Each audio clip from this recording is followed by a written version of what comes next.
Next, we're going to move on to a presentation of House File 4300, Chair Becker-Finn's bill. We'll also hear testimony as a joint committee here. As a reminder, the testifiers have been given time limits. Please try your best to adhere to these limits. We do need to be out of here today at noon. And then just so members of the public know, each side has been given 15 minutes for testimony. So our GOP colleagues were given equal amount of time to present their testifiers. And so we'll be keeping track of the time for both us and for the GOP. And go ahead, Chair Becker-Finn, and please tell us about your bill. Yeah, and just to clarify, Chair Mueller, since we're still in the joint committee, we'll wait to move the A4 amendment until, okay, so I will be speaking to the bill as if it's been amended by the A4 amendment, which is in members' packets. Sounds good. Just want to make sure. So as amended, this bill requires that guns be stored safely, thereby keeping guns out of the hands of children and other people who are unauthorized to use them. No single piece of legislation is going to prevent every single gun death, but that doesn't mean we shouldn't do more to prevent harm from occurring.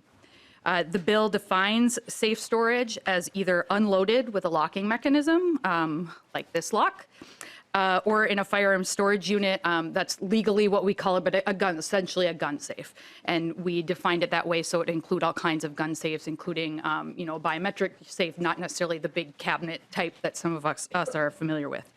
And if you choose to keep it in a storage unit under this bill, you could keep it loaded.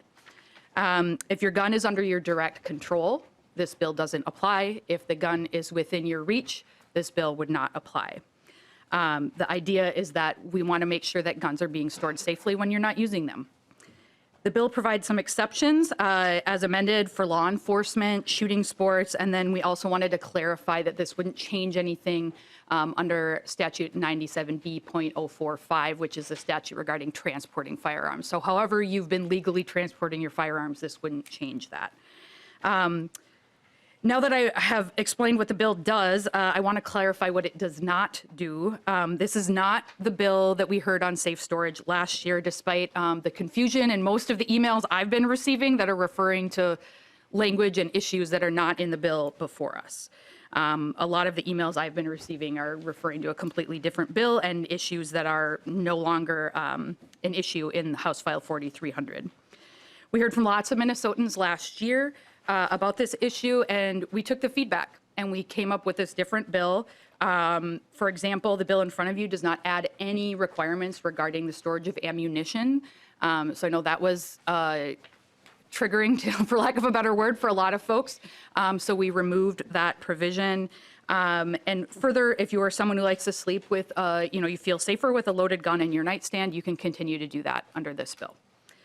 Regardless of your zip code, you should be storing your gun safely. Regardless of your zip code, you should be safe from gun violence.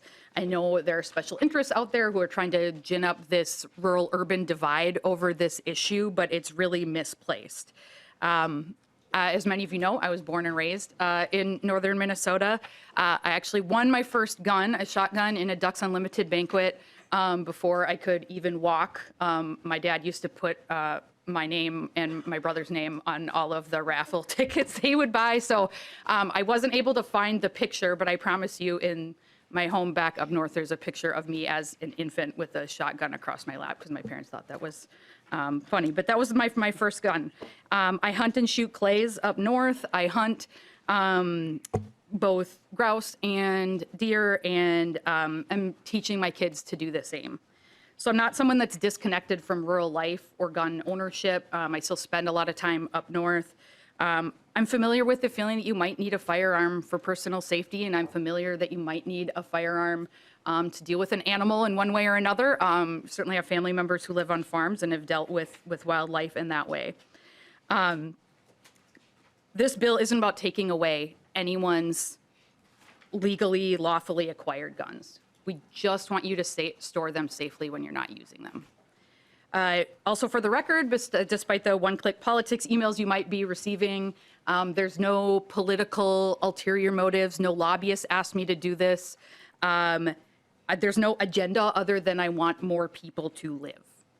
So whether it's a young child that finds a loaded handgun on top of a cabinet, or a teen who knows their uncle keeps a loaded gun in the closet at all times, or a person struggling with ideas of self-harm. I want all those people to still be here. That is the legislative intent. The requirements in this bill are not extreme. They're actually not even as onerous as what the NRA or others will tell you if you take a firearm safety course. The reality is that every time an unauthorized person, whether that's a child or an adult who should not have access, accesses a gun when they shouldn't, an adult somewhere was responsible for the path that gun took from being sold at Cabela's or wherever you buy your firearms to ending up in the hands of somebody who wasn't supposed to have it. Safe storage is overwhelmingly supported by Minnesotans. After polling, people who live in all parts of the state, overwhelmingly supported by Minnesotans. And most gun owners know how important it is to store our guns safely. This is a reasonable bill that will prevent death and harm to our communities, and welcome the discussion, and would love for you guys to hear from my testifiers. Thank you, Chair Becker-Finn. And we're going to begin. We have one testifier. I believe you have one testifier who is remote, and we're going to be beginning with that testifier. But just so we can keep things moving in the allotted time, after we hear from Kristen Song, the next testifier will be Jed Schlegelmich. I'm really sorry, I'm mispronouncing. So if you could come down, please, and sit near the testifier table so that we're ready for your testimony after the video plays. All right, and we will go ahead with Kristen Song, and welcome back to the committee. If you can introduce yourself and begin your testimony, please. Sure, of course. Good morning. Thank you for allowing me to testify today. My name is Kristen Song, and I wanted to share with you a few moments of the day my world imploded. I took off running towards the hospital bays where I knew my son would be, but I was stopped by a social worker who grabbed me by the shoulder and led me to a tiny room where no sunlight ever reaches and where no good news is ever delivered.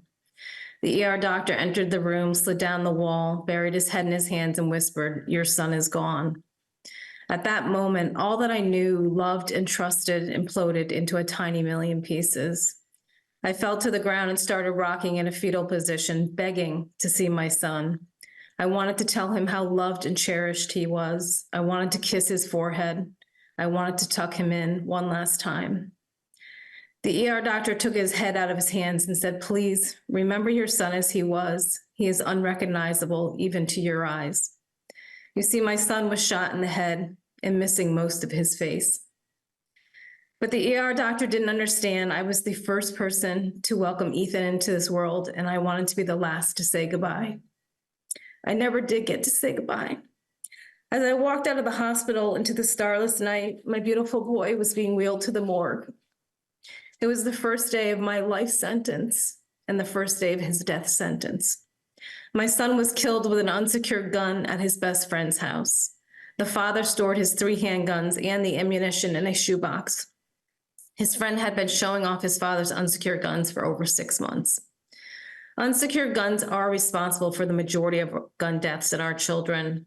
Suicides, unintentional shootings, and 76% of school shooters use an unsecured gun from home or a relative's home to hunt and kill our innocent children. And the largest source of stolen guns is from private cars and homes. These stolen guns are crime guns, and they're wreaking havoc on our urban communities. I know child access prevention and safe storage laws will have the most dramatic impact on reducing gun deaths in our children and will help create a cultural shift in this country where it becomes second nature to store your weapons if children can gain access. There is truly no greater calling than to save a child, and now I urge Minnesota to please answer that call. Thank you so much. Thank you for your testimony. We have Jed Schlegelmich up, and then the next testifier will be Hillary Brazel.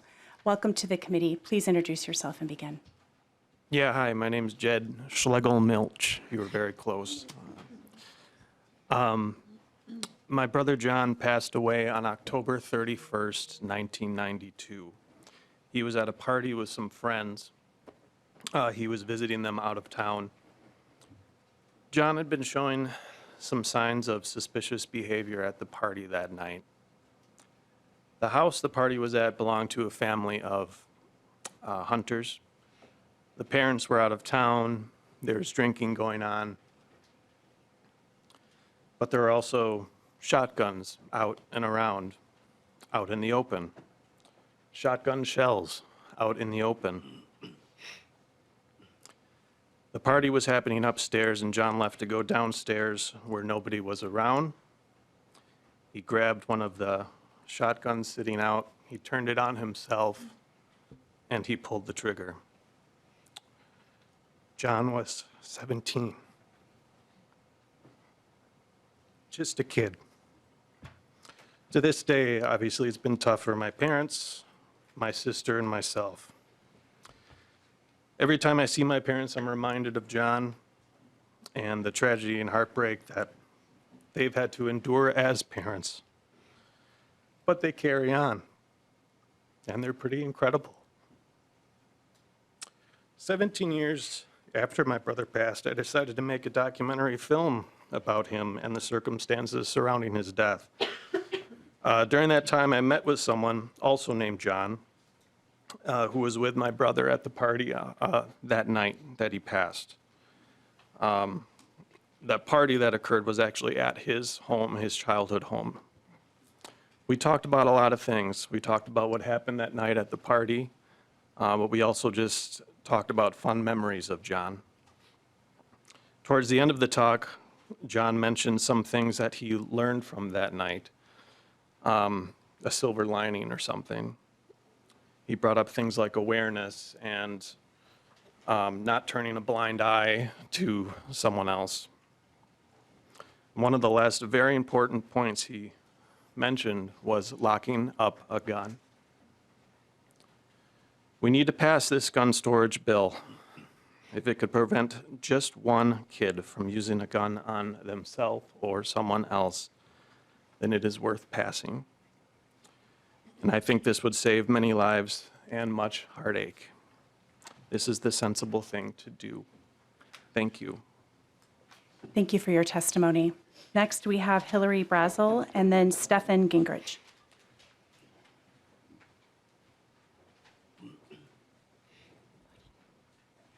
Welcome to the committee. Please introduce yourself and begin. My name is Hillary Brazel.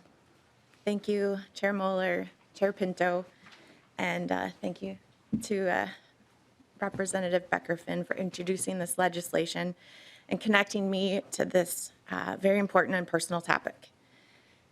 I'm here to share the tragic story of Michael Brazel, my husband. He was murdered in the front yard of our home at 7:30 on a Saturday morning, May 6th, 2023. Michael noticed a young man breaking into our family car and went out into our front yard to stop them. Michael was shot 3 times at close range in his chest and back by a 17-year-old man who was the lookout for the crime. I awoke that morning to the 3 shots and a loud car driving away from our home. My 14-year-old son had awoken to the loud car yelling in our front yard and witnessed lots of the scene in the front yard of our home. As a pediatric nurse, I was the first responder for Michael and tried to perform life-saving measures while my older son called 911 and my younger son watched the horror play out. Michael was attended to by the St. Paul Fire Department and brought to HCMC, where he was pronounced dead within 30 minutes of the shooting. My sons no longer have their father. I no longer have my husband. And the ripples of his death have torn apart the lives of our family, our close friends, neighbors, and countless community members, as Michael was a dedicated carpenter, artist, and hockey coach.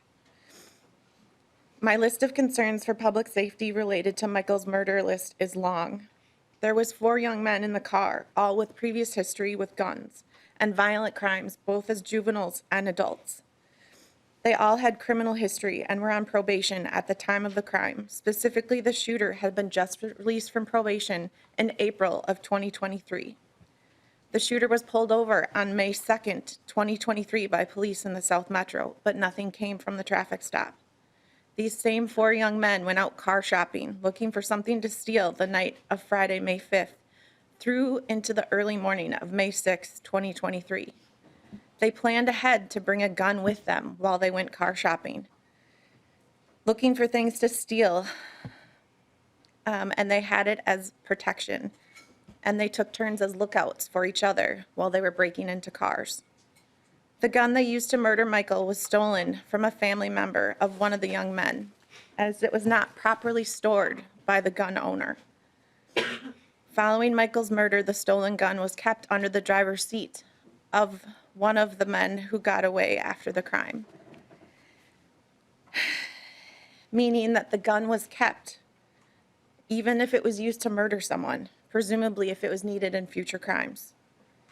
The St. Paul Police Department was able to retrieve the gun from under the driver's seat through a traffic stop a month after Michael's murder. This helped us have a strong case to convict both young men who killed my husband.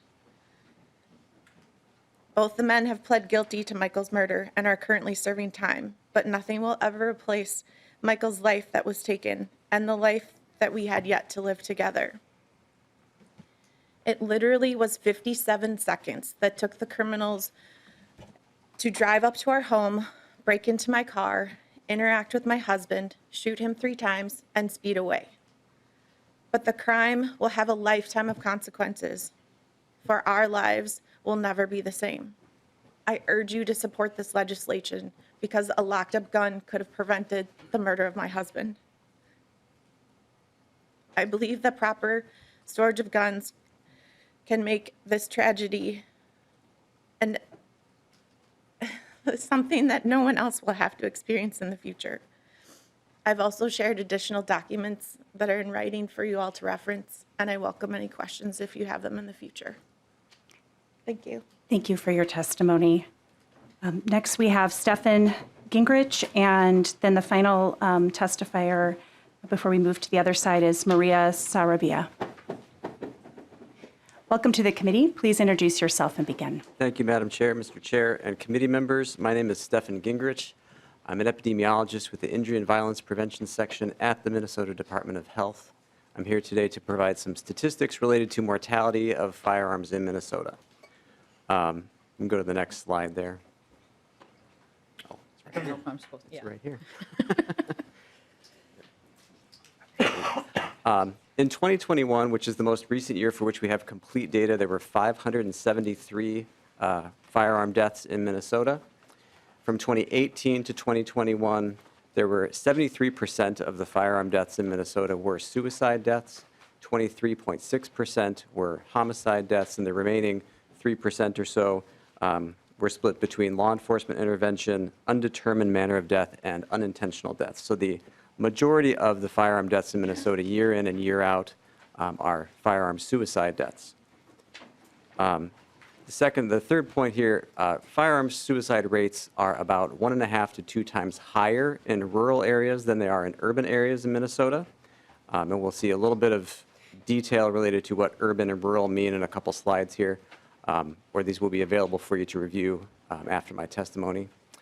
Fourth point, males make up about 90.8% of firearm suicide deaths and 83.4% of firearm homicide deaths, demonstrating the increased rates of firearm deaths among males for both suicide and homicide. And in 2021, there were 393 firearm suicide deaths in Minnesota compared to 53 non-fatal self-harm firearm injuries treated in hospitals, demonstrating the high fatality rate, as Dr. Mannix also referenced earlier in the testimony today. Next slide. This is just a slide showing the firearm mortality rate in Minnesota across the past 20 or so years. You can see an increase towards the last few years, but a slow and steady increase in the years preceding that as well. This is the distribution of firearm deaths by manner. So suicide, again, the leading cause of firearm death in Minnesota, followed by homicide, law enforcement intervention, undetermined and unintentional deaths. The firearm suicide rate here, we're showing firearm suicide and homicide rates by urbanicity. So on the far left, we have the Twin Cities, and as you go across the x-axis towards the far right. It gets less urban and more rural, so the most rural areas in the state have the highest rates of firearm suicide. Rates we use here just to adjust for the fact that there are so many more people in the urban areas relative to the rural areas, so we're adjusting for the size of the population. And finally, males, as I mentioned, have higher rates of firearm mortality or firearm suicide across all ages relative to females. Thank you for the opportunity to speak today, and I'll be happy to take any questions as you have them. Thanks for your testimony. Then next up, we have Maria Sarabia.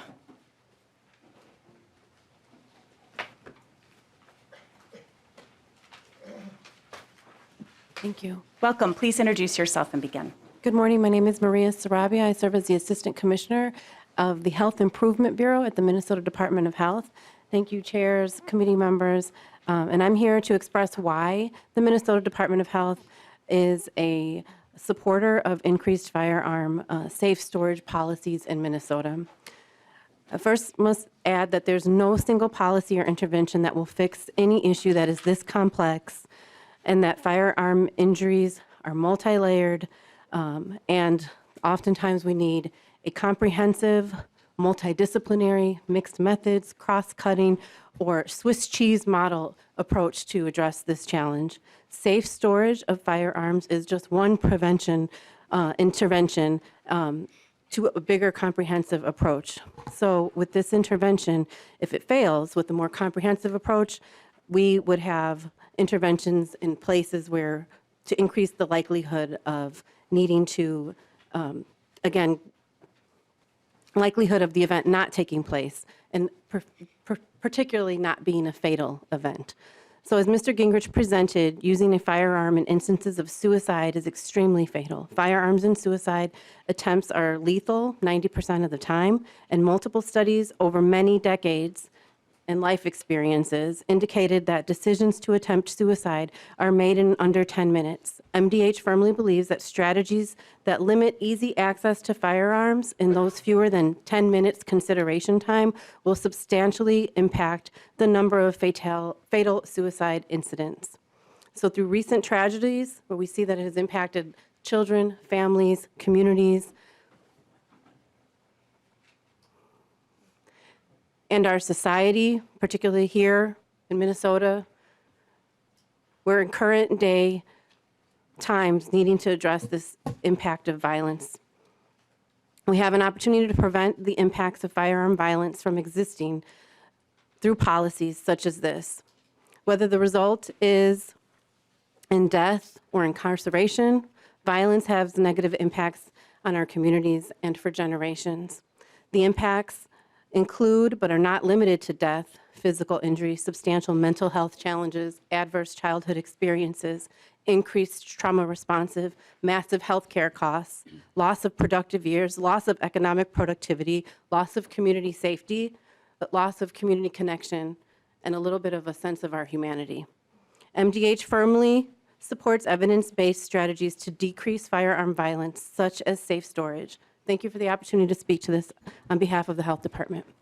Thanks for your testimony. And before we get on to the next round of testifiers, we did go over by about a minute and a half, so we'll make sure we get equal time to the next round of testifiers. And I just want to say, especially for the first few testifiers, you have our condolences from our committee. We really very much appreciate you sharing the stories of Ethan, John, and Michael. And we appreciate your advocacy as well. All right, next up we have Rob Dorr, and then we have Brian Ghosh, and then the order Carl Kaufman, and then Jim Anderson. Welcome back to the committee. If you want to introduce yourself and begin your testimony. Yes, thank you. Madam Chair, Mr. Chair, members of the committees, I'm Rob Dorr. I'm the Vice President of the Minnesota Gun Owners Caucus. First, I want to express appreciation in the effort that's taken to update this bill since its previous iteration. It's addressed a lot of the constitutional concerns, and we all share a common goal in making sure that children don't get injured by firearms, that they're not accessible to people who shouldn't have them and people who aren't authorized to have them. I think we all share those goals. despite these improvements, the bill before us today, it still raises a few concerns.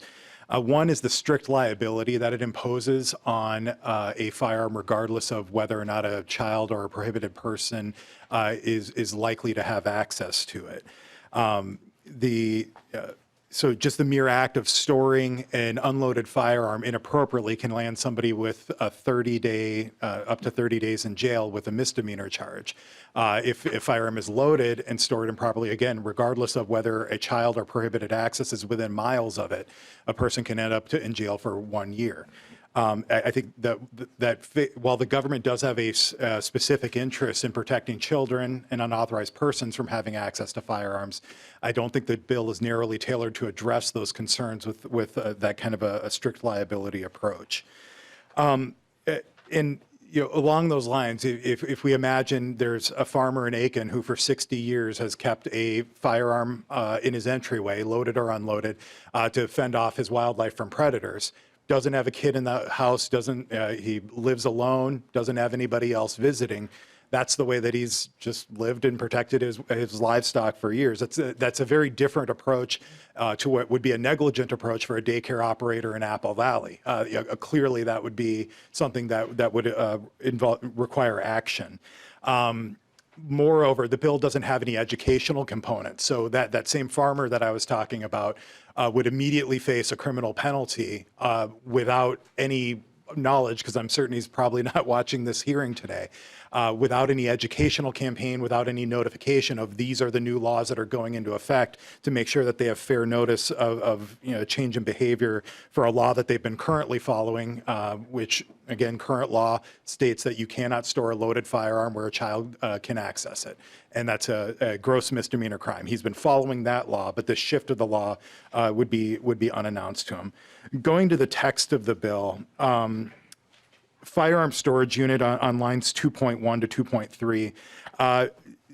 This may just be a tweak that states that it's a container. There are some people, some collectors who actually have closets with very secure doors, or even entire rooms with I'm talking like bank vault doors that may not be included in containers. So some clarification in that might be appropriate. Going down to lines 213 and 214. Concerned that it says owns or possesses. And I'm not sure if it's the author's intent to include an owner of a firearm who has maybe loaned a firearm out to somebody in compliance with our transferee requirements in Minnesota, if they would somehow face some sort of a liability for the storage that the person borrowing the firearm would receive. Going on to 215, the updated language as amended says direct physical control or reach. This poses some concerns for, I'm thinking of sports shooting competitions. And while specifically the Minnesota State High School League is excluded in this, other sports shooting competitions aren't. So trap competition or rifle competition, or people just shooting trap at a range, it's not uncommon to have a rack where you drop your firearm while you're waiting for your turn so that you're not carrying it the whole time. It's not within reach, but it's still within the direct supervision of the owner or the possessor. So I think there could be some opportunity for improvement along those lines. Going to 219, again, we're looking at the first violation is a misdemeanor for an unloaded firearm, and then on 220, a gross misdemeanor if it is. Again, I think where the focus needs to be is what risk are the people posing? Are there children in the home who shouldn't have access? Are there prohibited people in the home? Right now, we're saying just merely if you leave a door open on your gun safe inadvertently, even though there's no kids in the home, that's potentially a criminal charge. The amended version appears prior, the original version down on 231 and 232 stated that unlawful entry to a firearm was an exemption, and it appears that the author's amendment removes that. I'm not sure if that's intended or something that was missed with the updated language, but the exemptions now being the 4 that are listed seem to indicate that the owner of a firearm or the possessor of a firearm would be held liable for the criminal theft of their firearm. And we'd like to make sure that that's not the case, because that's definitely outside of the person's control if they've taken the reasonable steps within the law to secure their firearm. Finally, just a few things. It does exempt a motor vehicle that is occupied by a person who owns or possesses a firearm while they're engaged in hunting. But what if the firearm isn't occupied? I know at my deer stand, I literally drive right up to my deer stand. In my trunk, I have a firearm that is transported in full compliance with Minnesota's hunting regulations, but it's not occupied anymore. It's still under my supervision. I'm right there looking at it, but that conceivably could yield a crime. I addressed the other shooting sports issues, and then again, just some additional comfort language that would address that a firearm being carried under Minnesota's permit to carry law, 624-714, that would be exempt from this if it's on or about the persons that would conceivably be held within the direct physical control, but that would offer a little bit of comfort to make sure that people who are lawfully carrying are not going to be ensnared under a safe storage issue. And then also considerations of immediate self-defense. If there is an immediate need, that if, whether it's, I envision a scenario, Representative Grossel's from Beltrami County. I went to college up there, and one of my friends who's a deputy says that at 90 miles an hour, he could be 30, 40, 50 minutes away from a call. And there might be a scenario where a child might need to acquire access, again, through authorization in order for immediate self-defense. So it's just some sort of consideration for those unlikely but foreseeable issues would be appreciated. And I welcome any of the committee's questions. Thank you for your testimony. Next, we have Brian Ghosh and then Carl Kaufman.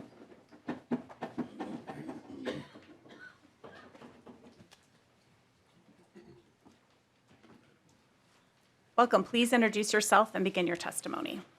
Thank you, Madam Chair, Mr. Chair, Public Safety and Children and Families Committees, and all the members. My name is Brian Gosh. I'm a lawyer and registered lobbyist with the National Rifle Association of America.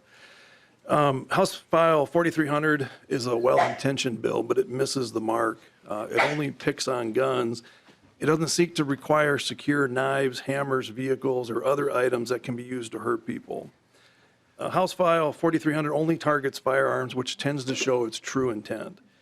Mandatory storage laws aren't about restricting unauthorized child access to firearms. These laws target benign conduct and are about stigmatizing and encumbering law-abiding gun owners and placing restrictions on how responsible parents can introduce their children to firearms and the shooting sports. As with all gun control, the overreaching goal is to discourage gun ownership and eventually eliminate it. If you take a look at subdivision 2AC of the bill, this makes a law-abiding gun owner a felon if a minor or prohibited person accesses a so-called unsecured firearm. Under current law in Minnesota, statute 624.713, subdivision 1-1, minors are already prohibited from possessing a pistol, ammunition, or semi-automatic military-style assault weapon or any firearm if such minor had committed a crime of violence. Pursuant to Minnesota statute 609.66, subdivision 1B, it is a felony for a person to furnish firearms or ammunition in a municipality to a minor without the consent of the parent, guardian, or local police.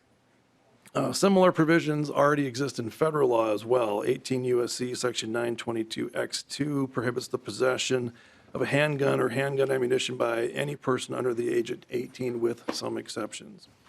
Moreover, under Minnesota statute 609.666 subdivision 2, a person is already guilty of a gross misdemeanor who negligently stores or leaves a loaded firearm in a location where the person knows or reasonably should know that a child is likely to gain access.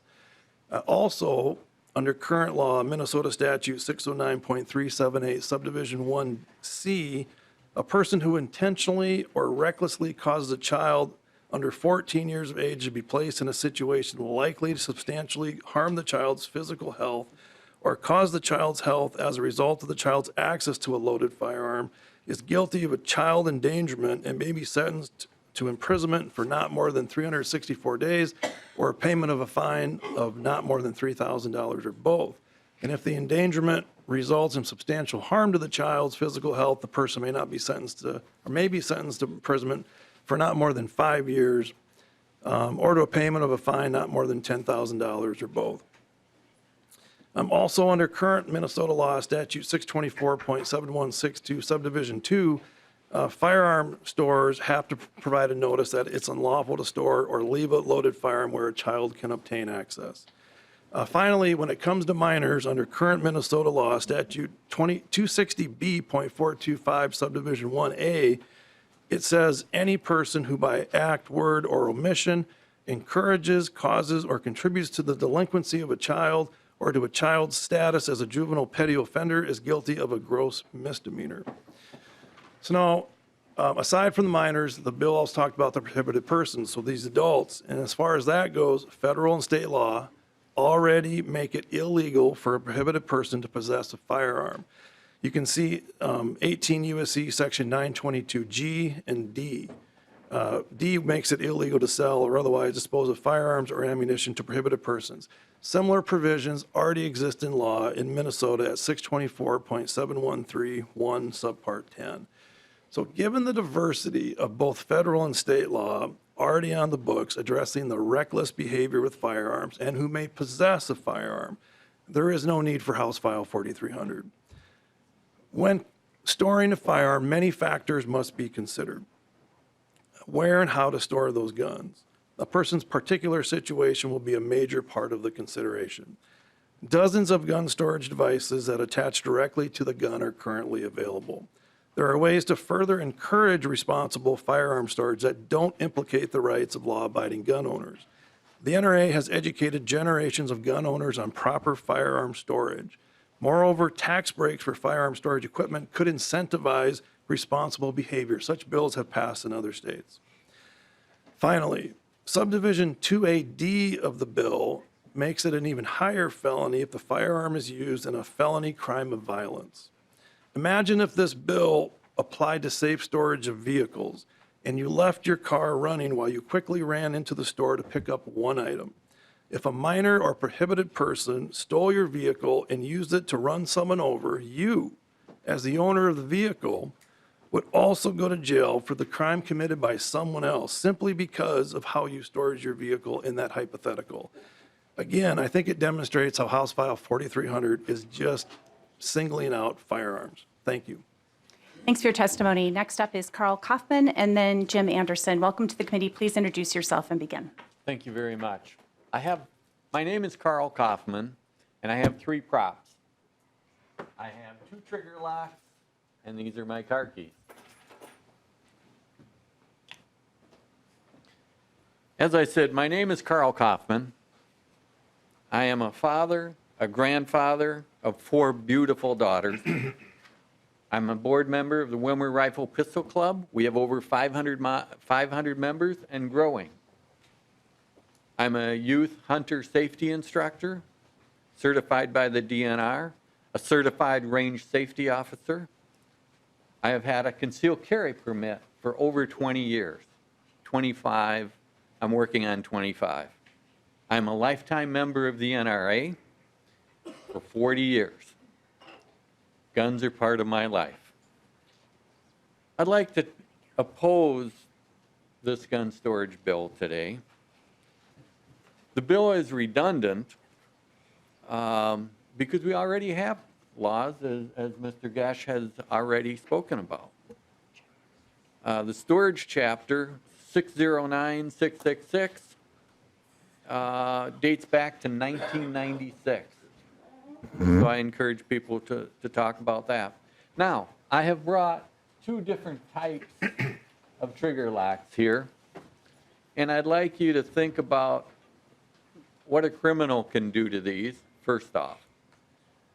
They can cut this, they can drill this. It's not going to stop a trigger lock on a gun, and I just want to make that point. I'd like to now give you a scenario to visualize today. I'm sleeping at home, my upstairs bedroom. I hear glass being broken. I call 911. I'm scared. The sheriff is 10 miles away. That's the closest. It'll be a while before those deputies come to my house. I've got to defend my family. I have a trigger lock on my pistol, and it's in the safe. I have a combination safe. It's in my bedroom. How do I address it? How do I protect my family?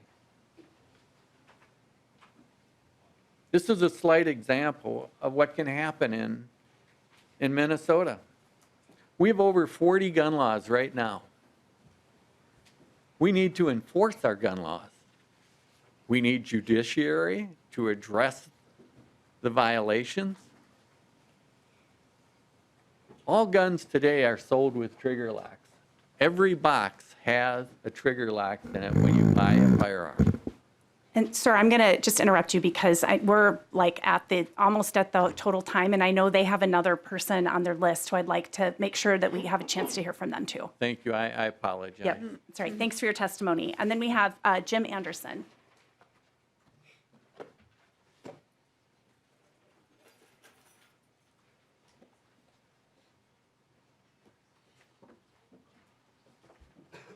All right, welcome to the committee. Please introduce yourself and begin. Thank you. My name is Jim Anderson, and I'm here to oppose the bill. I just want to reiterate some statistics that I have also. In a study done back in 2021, a survey of American gun owners was conducted commissioned by Georgetown University economist William Smith.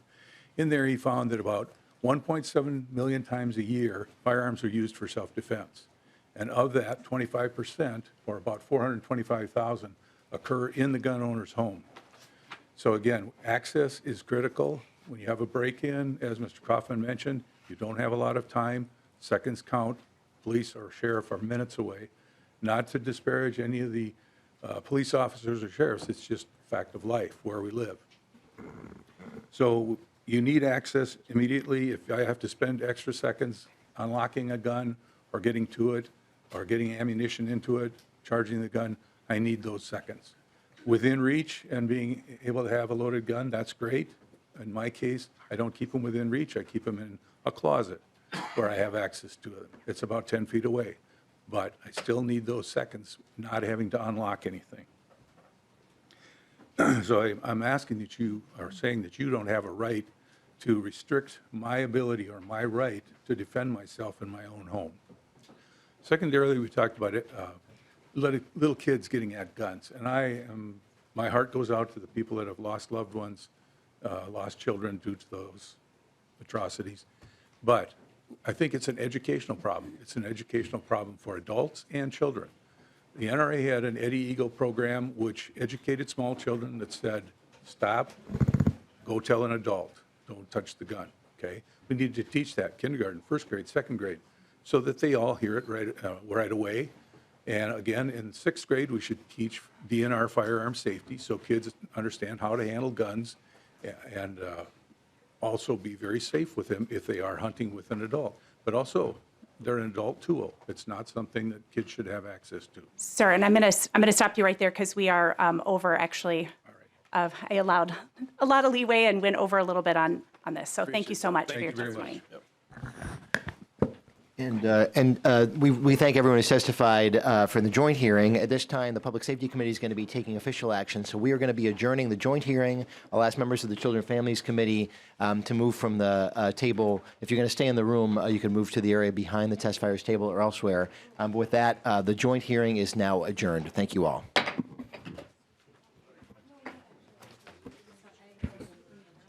And to confirm, the Public Safety Committee is going to continue. It's going to be called to order momentarily, and so we're just going to shift around just a little bit.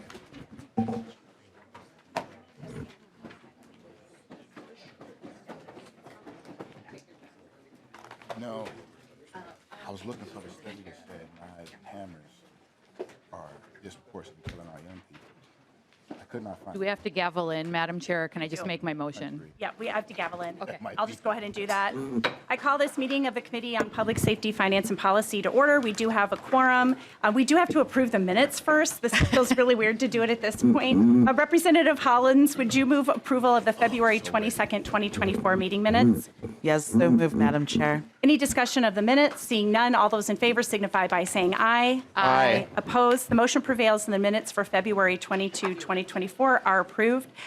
Chair Becker-Finn, would you like to move your bill that House File 4300 be referred to the Committee on Ways and Means? That is my motion, and then I will also move the A4 amendment to get the bill in the shape I would like. All right, please explain the A4 amendment. When I described the overall bill, I was describing the bill as if it had been amended, but now that we're officially in Public Safety Committee, it includes some exceptions and clarifications. Any discussion to the A4 amendment? All right, seeing none, all those in favor of the A4 amendment signify by saying aye. Aye. Opposed? The motion prevails and the A4 amendment is adopted. Next, we'll move to the DE1 amendment. Who will be offering the DE1? Representative Ingen. Thank you, Chair Moeller. And thank you, Representative Becker-Finn. So the DE1 amendment replaces the language of the bill with the addition of a prohibited person accessing a firearm to the negligent storage of firearms statute. It maintains the goal that we all share, and you said it best, saving lives. We want to make sure that kids don't have access to firearms due to negligent storage. But it also makes sure that we extend that same negligent storage statute to persons that are prohibited from accessing firearms in the first place, whether it be criminals. We heard horrific, absolutely tragic testimony from Hillary, I believe, who was talking about Michael, sharing a story where that would exactly apply. So yeah, I think that it does maintain that goal of saving lives, and I ask for your support and request a roll call as well. A roll call has been requested. Chair Becker-Finn to the amendment. First, I just want to correct the record. It's Beltrami County. I've told our caucus this multiple times, but it's Beltrami County. I was born there. What I do appreciate is that there is finally some acknowledgement that gun owners do have a responsibility to keep their guns stored safely, not just from children, but from other people who are unauthorized to access them. So I appreciate that about the amendment. However, what I've learned in the years that I've been working on this issue is that there is more that's needed to lay out what we mean when we say reasonable and to add those definitions. And so I would ask members to oppose the amendment, but if there are members of the minority who are open to discussing actually in good faith working on safe storage legislation, I am happy to talk about, if there are tweaks we can make. Some of the things that Mr. Doerr suggested I'm open to, and I think I've always been open to. I've just in the past failed to have folks willing to actually come to the table to work on that. So I would ask that members oppose the amendment, but I'm certainly welcome any support of moving this issue forward. Further member discussion? All right, and before I call on you, Representative Novotny, too, just a point of clarification for what the bill does. Without the DE1 amendment, the bill already, it's my understanding, would cover unauthorized access by someone who's an unauthorized user. The way I'm reading the bill, everybody has to store their gun in the secure manner, and if they violate it and it is then used by somebody who's unauthorized, there are penalties for that as well. Is that correct? That's correct, Madam Chair. We want you to store your gun safely whenever you're not using it. Thank you. Representative Novotny. Thank you, Chair. Just to clarify, recognition from the testifier that this side of the table has finally come around to having concerns about safe storage of firearms.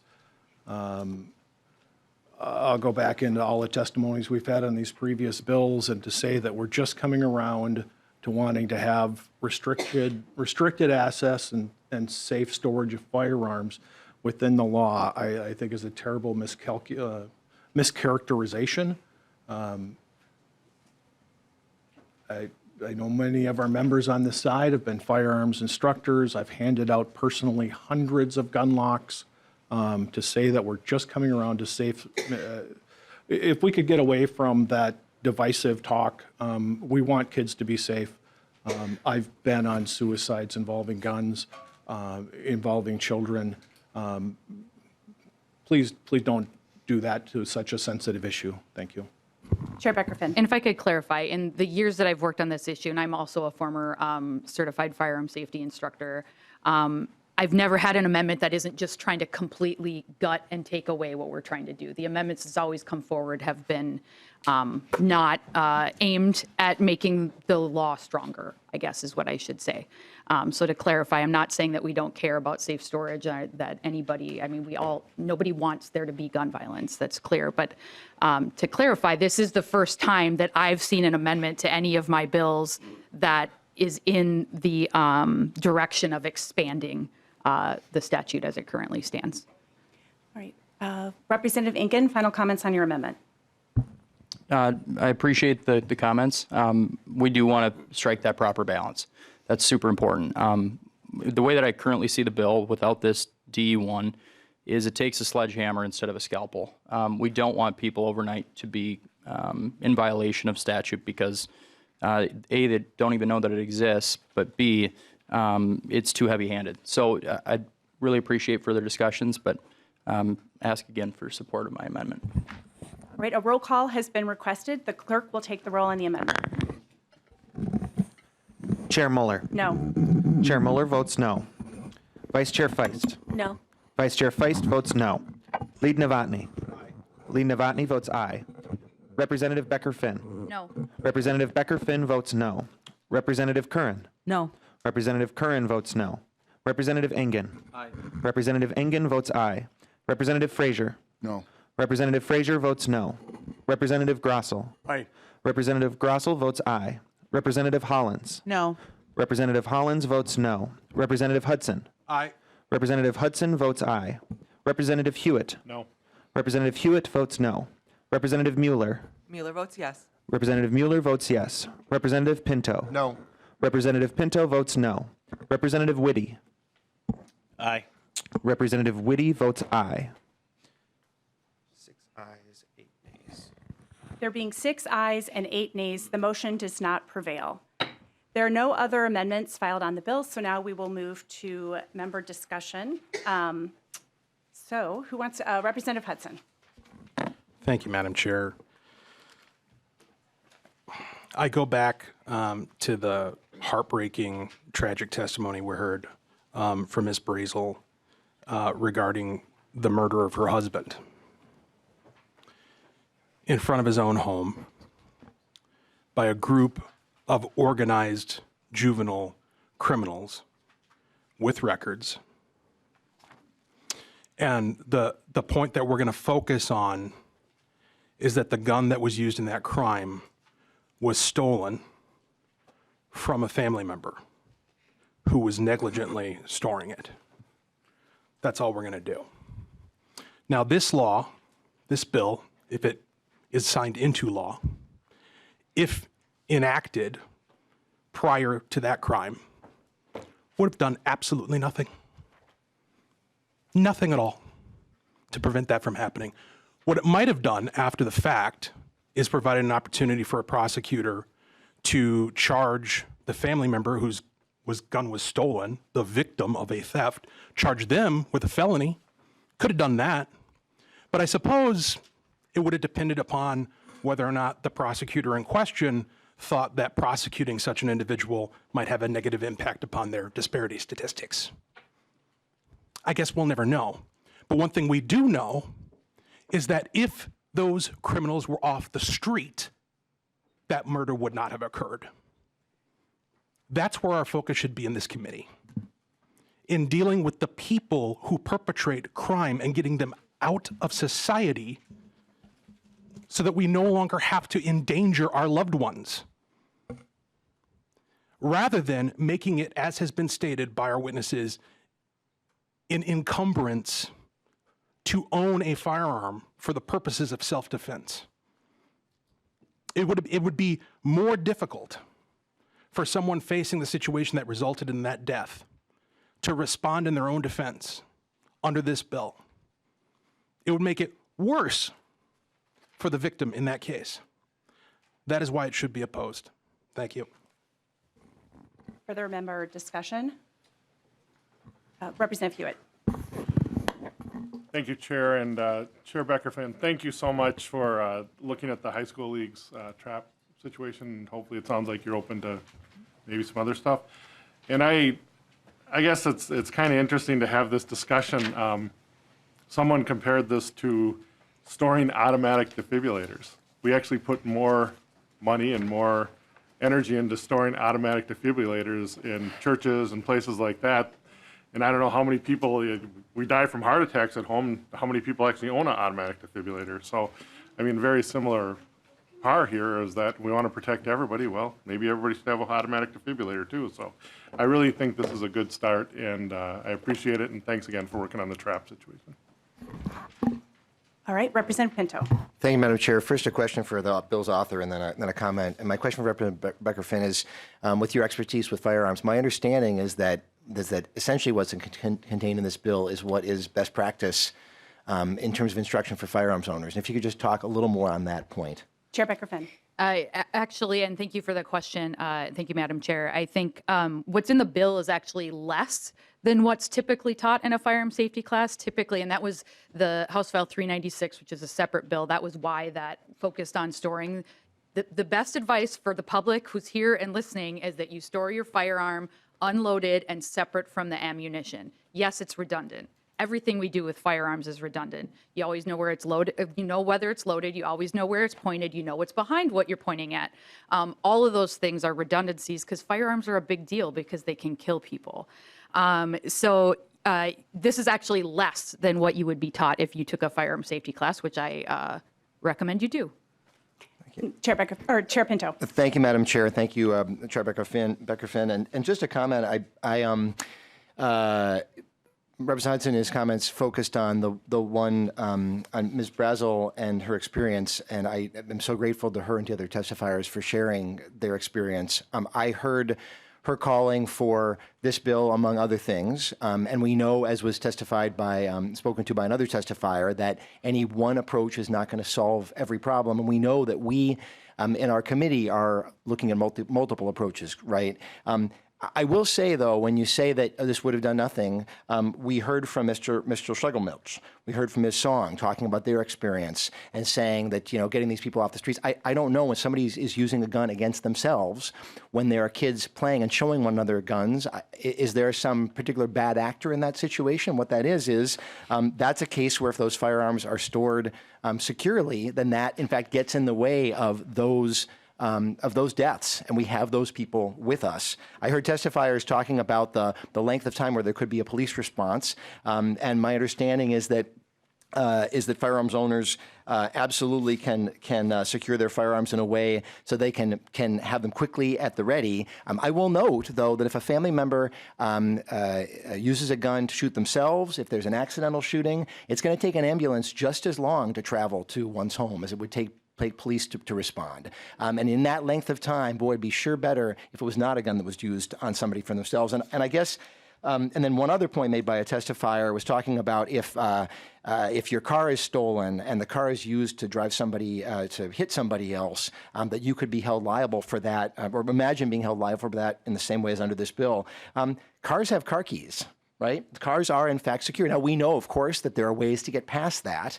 But the fact is that we have done a lot in our society to make sure that driving and cars are a lot safer. We heard that in the testimony from Dr. Mannix, talking about how, in fact, deaths from cars have, in fact, been dropping. And I think so long as we are not taking other approaches with firearms, we certainly should say that those who own them should take responsible steps consistent with what is the best practice and the training that they receive. So I'm grateful to Representative Becker-Finn for taking steps to protect all of us from the very different ways, the multiple ways that firearms can be used to harm us. And I'm grateful to you for pushing this, and thank you, Madam Chair.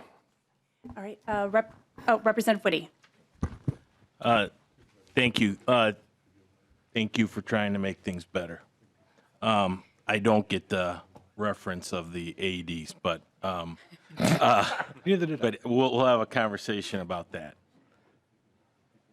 I've been on those scenes, and they're complex. What we're talking about is complex, and it's difficult when you see a young person take their lives. Obviously, there's clues ahead of time, or when there's an accidental shooting. Those are difficult times. We're trying to sort through what is the best action. But I guess my question would be, we have storage laws on the books right now. I've heard that it's underused. So why aren't we using the laws we have right now? I appreciate the effort to try to make it stronger, and I would be willing to work with you, truly. But we got laws. We got to utilize these laws, and that, like I said, this is a very complicated issue and very emotional, because I think those testifiers, because that isn't easy. And I will tell you, as a law enforcement officer for 27 years, you go to a call like in St. Paul, and you're frustrated, you're mad, and you're trying to search out what is the best thing. But sometimes the shotgun approach isn't always the best. We really should figure out why we're not using our laws right now. Thank you. Chair Becker-Finn. Thank you, Madam Chair. And I would say right now, the law as it is, one is only a gross misdemeanor. And so I don't know if folks understand about charging decisions, but those actually aren't always county attorneys or, different people make different decisions. It's also working with law enforcement and what gets forwarded to an office for potential charging. Ideally what we're doing with laws is trying to get people to change their behaviors. And what we know is that some people are not storing their firearms safely. And under the current statute, a lot of things are not defined. We kind of rely on just kind of general reasonableness language. And so honestly, the bulk of the bill is defining things so we can be clear about what is reasonable and what is, that was part of adding the in reach to make it clear that if it's within your reach, that's fine. But I think the current statute isn't as strong as it could be. And I think a lot of times prosecutors rely on those definitions to know whether the behavior was within the statute of reasonableness or not. And we have two more members, and then we need to move on because we do have another bill, and Judiciary is meeting again in not too long. So Representative Grassel. Thank you, Madam Chair.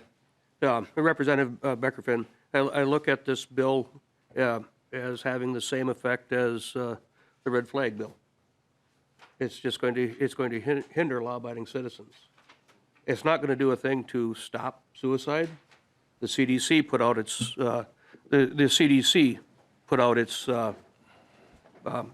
statistics where in place of where red flag bills were put in place, suicide rates continue to increase. They just used other means. So saying the safe storage is going to curb suicide rates, I'm sorry, but it's going to have the same non-effect as a red flag. And to say that these bills that you have coming forward are not part of an agenda, they are. The red flag is part of that. This is part of that. You just mentioned judiciary where religious rights are being infringed upon now. So Representative Grassel, that's not before this committee right now. No, we it's also not. do not impugn motives. So please, to this bill. Thank you, Madam Chair. Well, when the author says that they're not doing this, but clearly are, can I say that? So I'll leave it at that. Representative Novotny. Chair, Representative Becker-Finn, on line 2.1, you've got the language for tamper-proof. And that gets to the meat of the objections that we have to the bill. People wonder why we object. It's the other thing that you said just a little bit ago, based on the different attorneys' offices have different standards and different things that they're charging people out for. So my question to you is, who decides what's tamper-proof? That's a subjective thing, and we've seen that what's tamper-proof in Beltrami County, did I say it right? Mm-hmm. Is maybe not the same as what's tamper-proof in the largest populated county in this state. So my question, if you could just explain what tamper-proof is, and then I'll have a follow-up on that. Chair Becker-Finn. Tamper-proof is not defined in the bill, and I want to clarify. What I meant was people don't always realize that city attorneys charge misdemeanors and gross misdemeanors, and county attorneys charge felonies. So, and law enforcement determines when things are forwarded for charging. That was what I was trying. I wasn't saying that some counties aren't doing what they're supposed to do. I'm just saying that, like, there's a process, and people sometimes blame charging decisions that are made by city attorneys on county attorneys, and there's, you know this, but the public doesn't. So I just want to clarify that. You know, as far as the definition, I was taking notes. As you guys know, I say this all the time. I believe in the committee process. It helps make laws better. I was taking notes while Mr. Dorr was testifying. We can certainly tweak that definition if we think that's needed. You know, generally, if a thing isn't defined, we take, you know, there are ways that we decide. But I mean, tamper-proof means it can't be tampered with. You know, if you want to define that, we certainly could.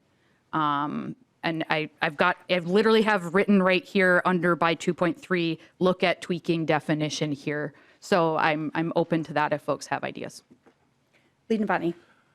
Chair Mueller, Representative Becker-Finn, and I ask that because ask the law enforcement officers that are in the room, and I see there's several in the crowd.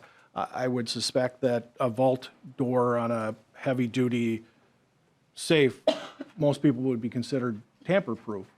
But if you've got the proper tools, they'll cut through it like knives. The safe for an ATM, I've seen the locks cut off like butter if you've got the proper things. Then, you know, one particular case I responded to, as we said, I was the closest car and I was about 15 minutes away. That building was broke into, the locks were cut off, and all the money taken within 15 minutes. And it was probably shorter than that. And I ask, because what's tamper-proof? Is a locker in a locker room tamper-proof?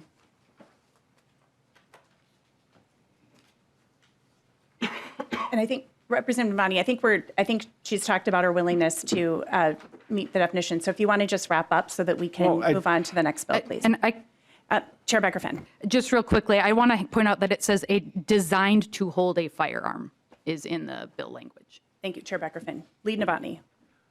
Okay, so we're going to have real issues when it comes to storage of equipment in locker rooms in police departments.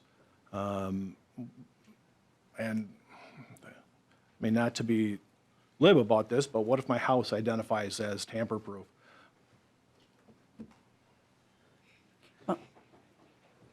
I retract the question, but I think the point's made. Sure, thank you. All right, and I will turn it over to final comments, and I'm sure you can address that in your final comments. Chair Becker-Finn. Thank you, Madam Chair. And like I said, I'm glad to hear that folks are open to making this a better bill without just trying to kill the bill. I think this is really important. Yes, the point we're going to focus on today is the guns, but we had record levels of funding sent out to law enforcement last session, and we'll address those in further hearings. Finally, one more thing. Paid lobbyists don't get to tell me what my intent is. If you're talking about why a member of the committee is doing a thing, that's talking about motives, and only the author of the bill gets to speak to why they are doing a thing. Nobody's paying me. Nobody asked me to do this. I decided to do this because I've been a firearm safety instructor. I have owned guns my entire life, and I'm sick of reading stories about kids dying from being shot. That's why I'm doing this. There's no agenda. There's no ulterior motive. Not trying to take your guns. My gun safe is full, so I don't want your guns. I think it's fine if you own guns. No, I'm not trying to take your guns. That's not what is happening here. So anyone pushing that agenda, some paid lobbyists doing that, it's just false. It's just false. So we need to stop saying false things about the bills in front of us. These aren't accidents. I always put accidents when I talk about firearm deaths of children in quotes because they're not accidents. Because at the end of the day, behind every child who is harmed by a gun is an adult who didn't store that gun or handle it safely. Kids aren't going into Joe's Sporting Goods and buying guns. Somebody bought that gun, and then somewhere between that and it getting in the hands of a child, an adult didn't do the safe thing. So the bill in front of us is laying out ways that adults can be safer so that kids and others are not harmed. That's the goal. I want people to not be dying from gun violence, and it's been a good discussion. Thank you, Madam Chair, and would ask for member support. Chair Becker-Finn renews the motion that House File 4300 as amended be re-referred to the Committee on Ways and Means. All those in favor signify by saying aye. Aye. Opposed? No. The motion prevails.